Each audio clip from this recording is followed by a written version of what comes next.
Michael Perkins sat on top of the rubber band ball, tongue flicking. The gym fell silent.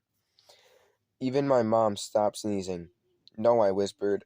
I felt despair creeping into my guts. I couldn't believe it. It wasn't happening. It wasn't fair. Fair.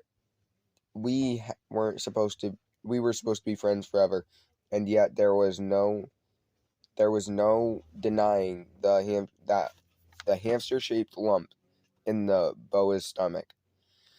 Beside beside me, Martha gasped as Andy dropped her lanyard. The other kids in the class looked dumbstruck.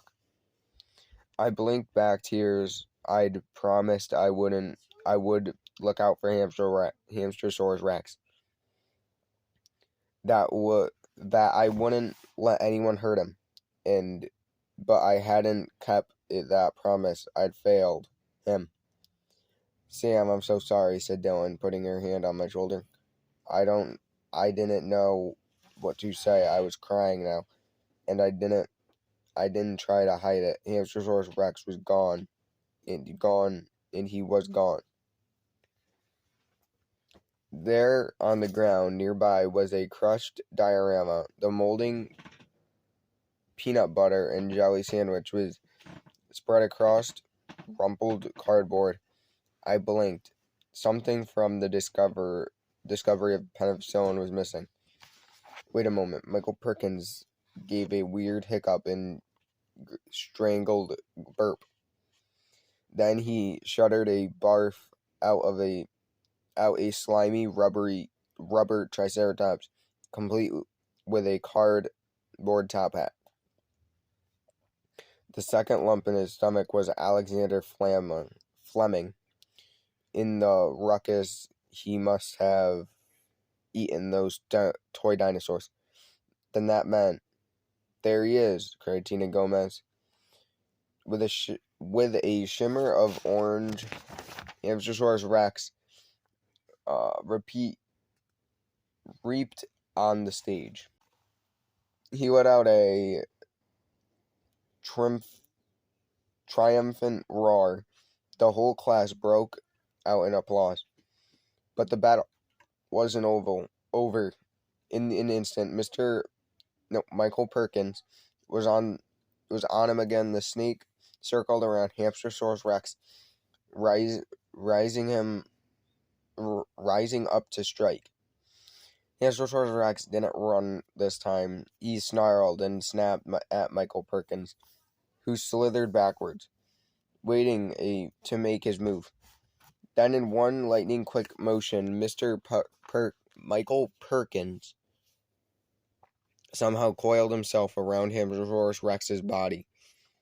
Hammy Rex shook and quivered and gave another growl, but it wasn't weaker this time. Michael Perkins tightened his hold. Now the little guy couldn't make a sound. He struggled, but he couldn't get free. He's being crushed, I cried. Michael Perkins opened his jaw wide and his mouth wider than seemed possible, and shifted Hamster-Saurus Rex towards his mouth. I started to run towards the stage, but I realized I would never make it in time. I had to think of something quick. I looked back over my shoulder and ran towards Dylan. And as I ran and saw Dylan clutching her homemade disc golf to her chest, Dylan, I cried, throw it. She knew exactly what I meant. Dylan took a deep breath and squinted towards the stage for a second. Then she let it fly, and all eyes in the gym followed the disc as it cut a perfect line 100 feet straight through the air and lodged in Mr. Perkins' open mouth.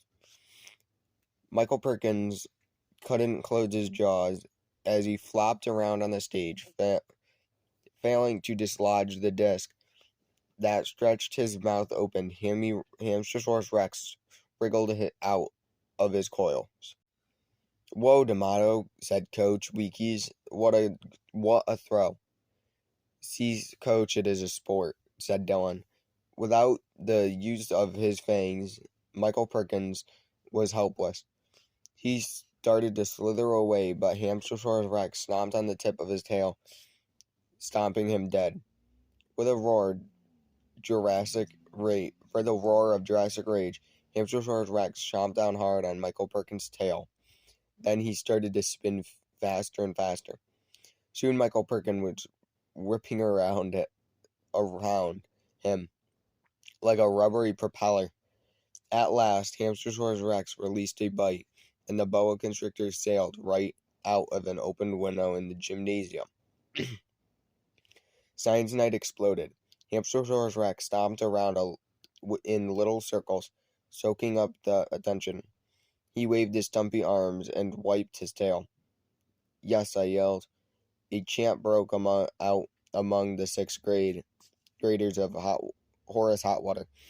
Hamster-Saurus Rex, Hamster-Saurus Rex, Hamster-Saurus Rex.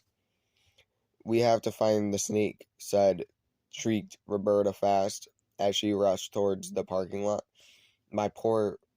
Dragging my poor sneezing mom and Topher, snapping pictures as we went with her.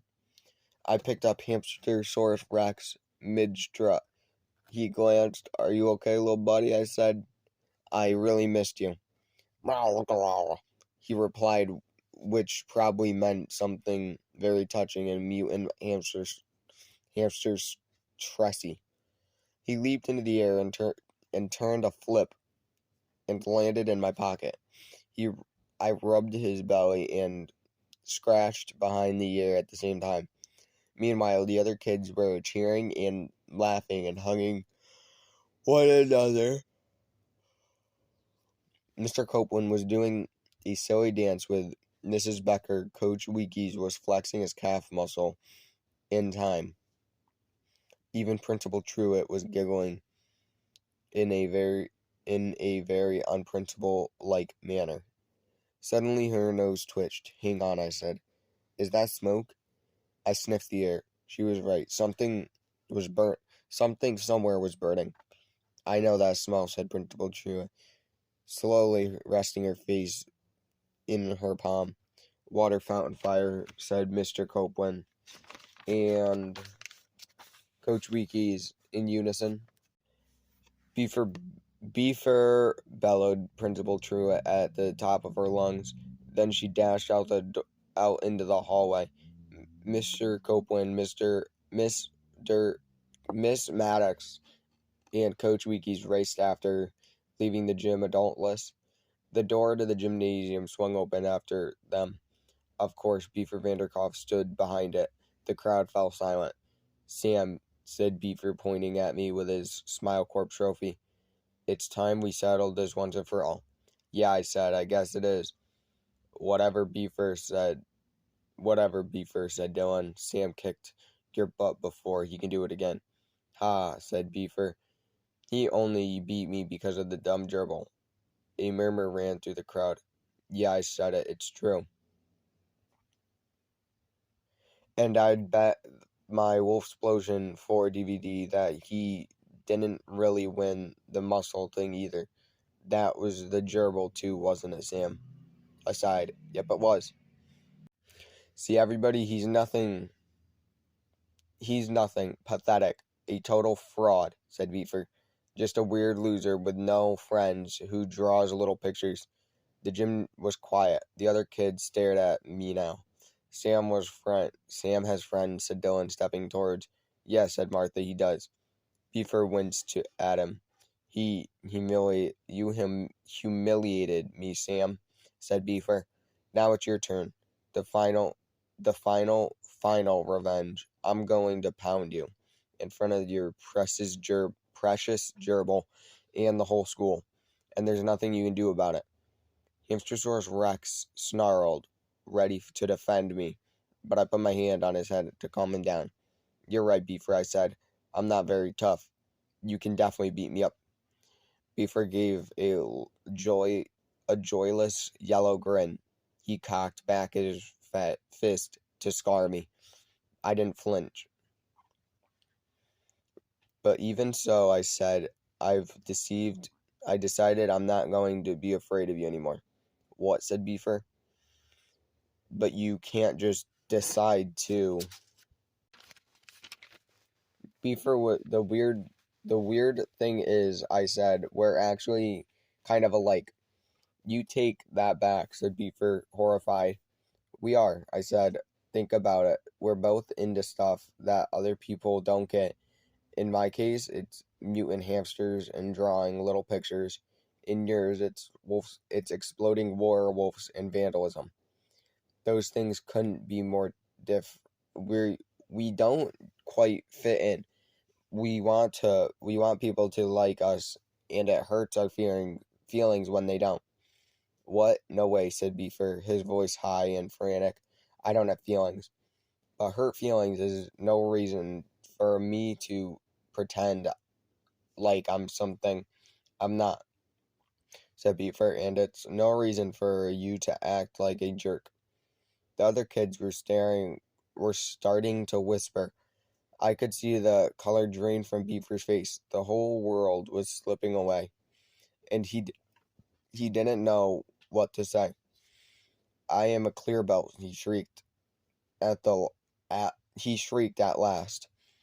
It's okay, man. I said, putting my hand on his shoulder. You don't have to lie about that stuff anymore. I'm not lying, he said, his voice almost a sob. Clear belt. There's no such thing. Yes, there is. I did the final test.